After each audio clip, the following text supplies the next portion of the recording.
You've been a fan, ain't no more talking. Need you to back it up. What is up, you guys, and welcome to Dash and Doll. If you are new here, thanks so much for coming. I hope you stay a while, so definitely hit that subscribe button. And if you are returning, thanks so much for coming back. I hope I am providing something that you are truly interested in. So by this time, you guys know that I have started PMU school. So excited about this journey, and I just wanted to take you guys with me. So that's what we're doing here. The next couple of clips I show you guys is just going to be a couple of procedures that we did this week. Not I personally, but my instructor, and I was able to grab some footage from her, and so I just wanted to drop that in a video so you guys could get a look at that. So yeah, I hope you enjoy it, and until next time, bye. Gosh, there's actually also like MRSA and stuff if they have an open wound or something, right? I mean, there's all kinds of things. And there's hepatitis C. And then, you know, we're not too prone to hepatitis A. And it goes down the line to G, I think, hepatitis A through G, right? So we're not going to, our main ones are B and C. By the way, in your book, it'll say if they have bloodborne pathogen. They are contagious. We treat everybody. So we wear our PPE and, and all that good stuff to protect us. So we have, we want to be protected against other things too. So we have bacteria, we have non-pathogenic bacteria, and pathogenic bacteria. So pathogenic bacteria is the bad stuff. That's the bacteria that causes like infections and stuff like that. Skin infections, infections within your body. And we have viruses that can travel, like strep and stuff like that, okay? So pathogenic is the bad stuff. You'll see right here, we have bacilli, cocci, streptococcus, and coccus and vibrio, spirulas and stuff. Those won't be in your test. It might be like, okay, we have in your book, it's the bigger book. You have non-critical, critical, and semi-critical. Non-critical, semi-critical, and critical. Now we're going to talk about the sterilizers that I was getting to. So your non-critical items are things that don't touch the skin. But they touch your skin, right?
Making my own.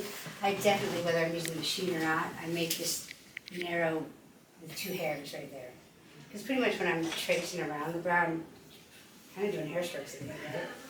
But one of my major tricks that I do is I actually come on the opposite side of them. So, let me get a mannequin head. If I'm using a machine. Now I always use a size 1, size 1 for that point, let me grab that screw. I'll show you the stairs. I just said that one. So, in other words, when I work on the opposite side of them.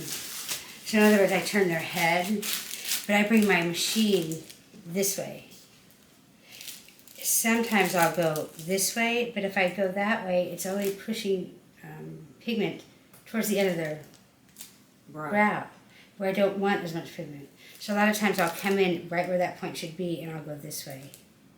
And I'll just, once I have you know, I mean, tip, I might even just go like this far, but I'll go the opposite way, and then I'll take it from here, and I'll go up this way, that way, this way.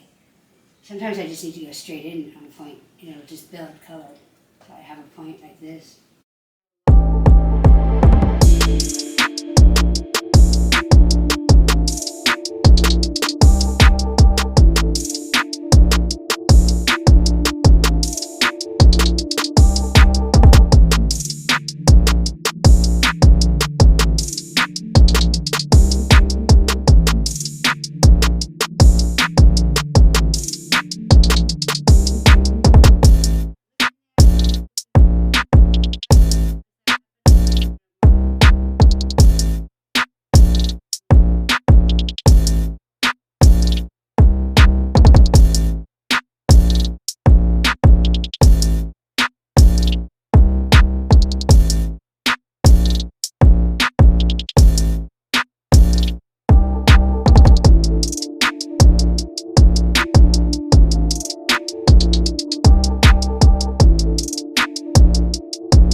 You benefit, ain't no more talking. Need you to back it up.